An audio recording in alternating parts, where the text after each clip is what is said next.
अस्सलाम वालेकुम फ्रेंड्स, आप देख रहे हैं हमारा YouTube channel Almakka tech and business. अब दुनिया भर से हमारे तमाम व्यूवर्स को मिडनाइट मार्केट अपडेट में बहुत बहुत वार्म वेलकम। तो दोस्तों, आज था फ्राइडे का बहुत ही अहम दिन और दो यूएस इकोनॉमी से रिलेटेड डेटास मार्केट में यहाँ पर रिलीज़ होने थे, जिनका रिजल्ट आ चुका है और इन पे मैं लाजम आपके साथ यहाँ पर उनका तजिया शेयर करने वाला हूँ।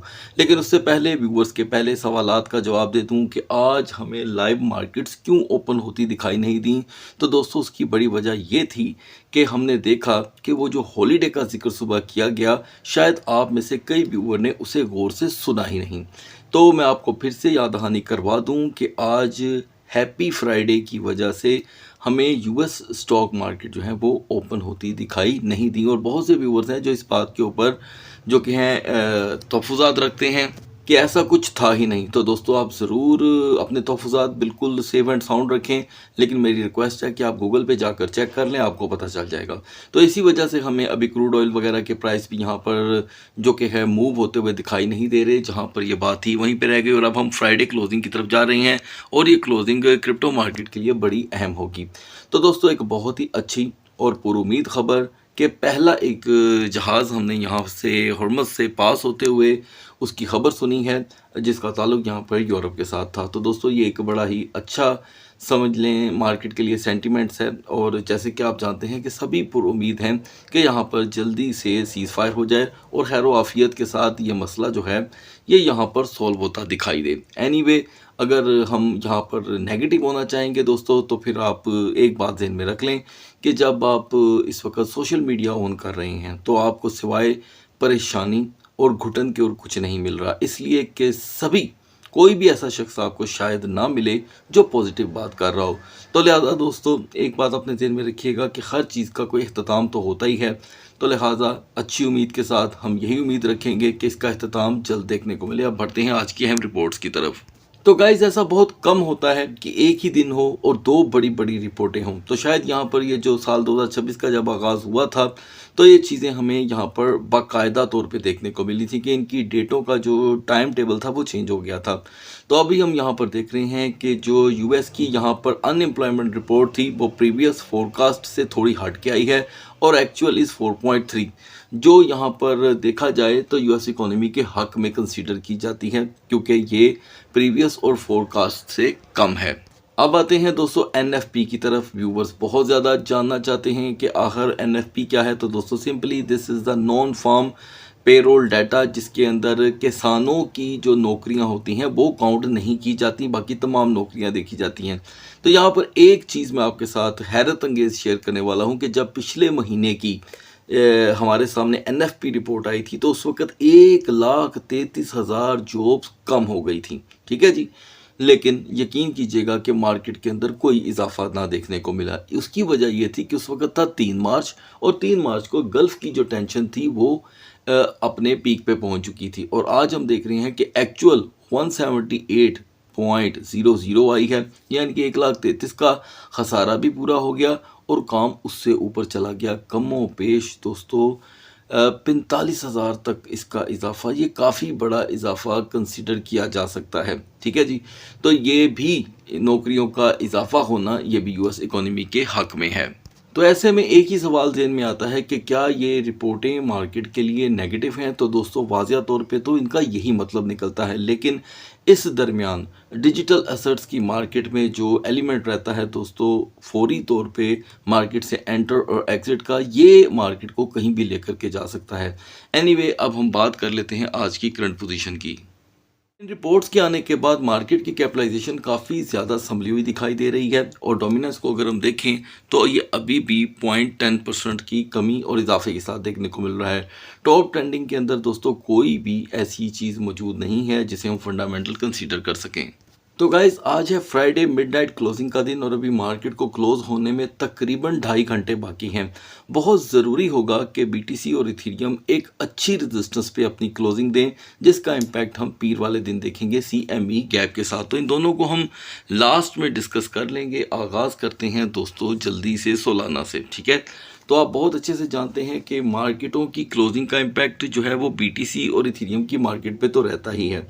तो यही एक बड़ी वजह है दोस्तों कि हम फिर से 80.90 से हुए हैं रिजेक्ट और हमने लो देखा है 79.20 का। तो सोलाना हमें यहाँ पर एक ऐसी चीज़ बता रहा है जो सीखने से ताल्लुक़ रखती है और साथ साथ देता है आपको इशारे भी। और यहाँ पर हिस्ट्री हमें बताती है कि जब भी अब हम 80.50 80.90 से रिजेक्ट हो रहे हैं तो 77.50 का डिप हमें देखने को मिल रहा है और रेजिस्टेंस अब सोलाना की हो गई है बहुत ही ज़्यादा वीक, ज़्यादा से ज़्यादा 82.20।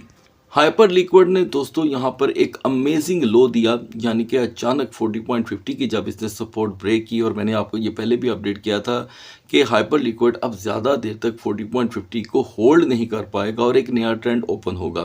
तो गाइस आप इसका नया ट्रेंड देख रहे हैं क्योंकि ये पुराना ट्रेंड था और ये स्ट्रगल हुई अब एक्सपायर। अब बात चली गई है रिसेंटली जो हमने लो देखा वो था दोस्तों 32.90 का। तो इस वक्त हाइपर लिक्विड के लिए बहुत ज़्यादा ज़रूरी है कि ये 37.50 तक अपनी रेजिस्टेंस को कायम करे या इसे स्ट्रॉन्ग करे। ना मिल पाने पे आप देख रहे हैं कि हम बार बार यहाँ से रिजेक्ट हो रहे हैं और रिजेक्शन नॉर्मल रूटीन में हमें 34.20 का लो प्रोवाइड कर रही है और यही इसकी हिस्ट्री अब सेंटिमेंट्स बनाती चली जा रही है। अदर मेजर कॉइन्स की तरह यहाँ पर BCH का सेंटीमेंट लेवल भी दोस्तों दो है वो पीक हो रहा है। आज हमने देखा कि BCH 446 से रिजेक्ट होके 440 से बाउंस कर गया, तो अब इसका स्ट्रगलिंग एरिया अपने नए लेवल्स के लिए यहाँ पर रेडी है। ये देखें, एक सपोर्ट यहाँ पर मिली, फिर से हमने बेरिश ट्रेंड देखा, फिर ये सपोर्ट मिली, फिर से हमने बेरिश ट्रेंड देखा और उम्मीद की जा सकती है कि अब की बार भी अगर BCH सपोज 448 450 की कोई रेजिस्टेंस ले भी आता है तो रिजेक्शन का एलिमेंट यहाँ पे BCH को 440 से ब्रेक होने के बाद 435 की सपोर्ट फ्राहम कर सकता है। नए हफ्ते के आगाज़ में जब आप कभी नए लेवल्स बनते हुए देखते हैं तो ये कभी भी सरप्राइज़ नहीं होता, क्योंकि एक हफ्ते की कैंडल 4 और के हिसाब से एक पूरे पेज को यहाँ पर हाईलाइट करती है। तो दोस्तों ये एक पेज है आपके सामने, ये एक्सपायर होने को है और इससे पहले कि हम आगे बढ़ें मैं बता दूं कि 210 पे जी कैश यानी कि ZEC टोकन जो अपनी यहाँ पर एक स्ट्रेंथ रखता था उसने अपर लेवल पे अपनी स्ट्रेंथ बनाई। हम 250 से रिजेक्ट होकर अब मुसलसल 231 से 239 के दरमियान रोटेट हो रहे हैं, लेकिन ये ज़्यादा देर तक नहीं चलेगा। अब की बार यहाँ पे 230 की फिगर अगर टूटती है दोस्तों तो ऐन मुमकिन है कि आपके पास सीधा सीधा 225 से 222 का एक अदर ड्रॉप डाउन लेवल देखने को मिलेगा, जिसे हम अभी सपोर्ट तो कह ही नहीं सकते। सपोर्ट इसकी दोस्तों यूनिवर्सल 210 की है और ये उनके लिए है जो सपोर्ट को तवज्जो देते हैं। तो ऐसे माहौल में रेजिस्टेंस का जो कहना है वो सैटरडे के एतबार से थोड़ा लो रहेगा। पिछले 2 सेशन में मैंने यहाँ पर टाओ टोकन को दोस्तों मिस कर दिया था। आज ऑडियंस का यहाँ पर सवाल था कि टाओ को हर वीडियो में ऐड रखें, तो दोस्तों मेरी कोशिश तो यही होती है, लेकिन मैं साथ साथ आपको अपडेट भी करता हूँ कि कौन से एनालिसिस कितनी देर तक आपके लिए हेल्पफुल या एजुकेशन का बाइस बन सकते हैं। तो ये आपको पहले से ही पता है कि टाओ के लिए 305 की क्या अहमियत है। आज फ़िलहाल इसने 305 को ब्रेक करके 303 का लो सेट किया, हाई रहा 315 का और अभी भी यहाँ से रिजेक्शन ख़त्म नहीं हो रही। अलबत्ता इससे पहले की जो रिजेक्शन थी वो 330 थी और उसके बाद जो बाउंसिंग लेवल था वो 292 का था। तो हम ये कभी नहीं भूल सकते कि अब सारी स्ट्रेंथ 305 के अंदर है सपोर्ट के तौर पे और अपर लेवल जो है वो 314 तक देखा जा सकता है। अब बात कर लेते हैं यहाँ पर पोलकाडॉट की। पोलकाडॉट के हवाले से ये ही सेम सवाल था, लेकिन ये मैं सिर्फ स्पेशली हमारे रिस्पेक्टेड व्यूअर के लिए ऐड कर रहा हूँ क्योंकि पोलकाडॉट अपनी साख को बहुत ज़्यादा यहाँ पे खो चुका है। तो दोस्तों ऐन मुमकिन है कि जो सूरत हाल बन रही है पोलकाडॉट मज़ीद यहाँ पर अगर मोमेंटम क्रिएट ना कर पाया तो हम 1.22 से 1.27 के दरमियान इसकी सपोर्ट एंड रेजिस्टेंस देखेंगे। और पिछले एक हफ्ते के चार्ट के अगर हम यहाँ पर देखें तो पोलकाडॉट 1.52 से रिजेक्ट हुआ था। 1.52 को अगर हम देखें तो यहाँ से मार्केट को बाउंस करना चाहिए था, मैंने ये और कुछ नहीं तो 131 तक का यानी कि 1.31 तक का बाउंस यहाँ पे बनता था, लेकिन मार्केट ने यहाँ से मुंह मोड़ लिया और अब प्रेशर जो है वो डाउन साइड पे है। लिहाजा दोस्तों पोलकाडॉट के हवाले से मैं बहुत जल्द आपको एक सेपरेट वीडियो प्रोवाइड करूंगा जिससे आपका एजुकेशनल लेवल और ज़्यादा बेटर हो सकता है। अब बढ़ते हैं BTC और इथेरियम के कैंडल चार्ट की तरफ। So guys now we are on the chart of BTC और BTC आज की जो पूरी रोटेशन शो कर रहा है वो दोस्तों ज़्यादा से ज़्यादा एनालिसिस के अकॉर्डिंग 500 अपर लेवल और 450 डाउन लेवल पे देखने को मिला, जो बीटीसी के एतबार से काफ़ी कम है। हालांकि फ्राइडे को जितनी मर्जी छुट्टी हो ऐसा नहीं हुआ करता, लेकिन आज हुआ है। तो हम इसका स्ट्रगलिंग एरिया देखेंगे दोस्तों। ये है इसका स्ट्रगल एरिया।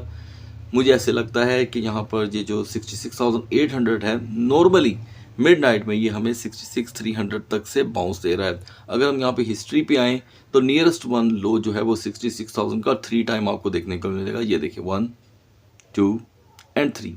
इन तीनों को यहाँ पर लेट गो नहीं किया जा सकता। क्लोजिंग तक ज़रूरी है कि बीटीसी हर सूरत 67,500 और 800 तक अपनी क्लोजिंग दे। अगर ये क्लोजिंग यहाँ पर नहीं होती तो ये बीटीसी के लिए एक मनफी क्लोजिंग कंसीडर की जाएगी, क्योंकि देखें हमारे साथ साथ ये जब चार्ट पीछे से गायब हो रहे हैं तो अगले ट्रेंड बन रहे हैं, ठीक है।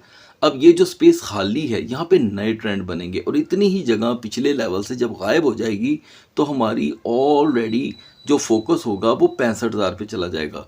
तो याद रखिएगा कि यहाँ पर बीटीसी के लिए की लेवल 65,000 ही बन चुका है। भले पिछले 1.5 माह से 45 दिन से मार्केट यहाँ से बाउंस कर रही है, तो ये ऐसे बार बार नहीं होता कि मार्केट बार बार यहाँ से बाउंस करे। तो बढ़ते हैं इथीरियम की कैंडल चार्ट की तरफ।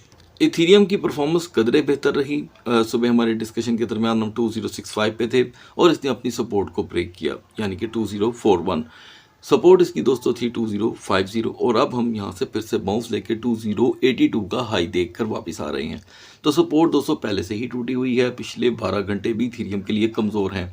ओवर स्टे ऑन 2048, और इससे यानी कि 2048 पे क्लोजिंग इथीरियम को नॉर्मली 2020 पे वापस लेकर के आ सकती है। और आप जानते हैं कि यहाँ पर पहले से ही बाउंसिंग एरिया 2020 ही है, और अब ये हफ्ता क्योंकि क्लोज होने जा रहा है तो 1960 का दरवाज़ा जो है अब वो बाकी रह जाएगा। इसके लिए यहाँ पर स्ट्रगलिंग एरिया जो है वो यही है दोस्तों, 2020 एंड 2010। ये इसका समझ लें कि आखिरी सपोर्ट लेवल रहेगा जो डाउन साइड पे है। अपर लेवल के लिए आप बहुत से अच्छे से जानते हैं कि 2090 एक ऐसी रेजिस्टेंस थी जो इसको मिली रहती तो इथीरियम की एनर्जी बढ़ सकती थी, लेकिन ऐसा हो नहीं सका। सो गाइस, सुबह तक अल्लाह हाफिज़।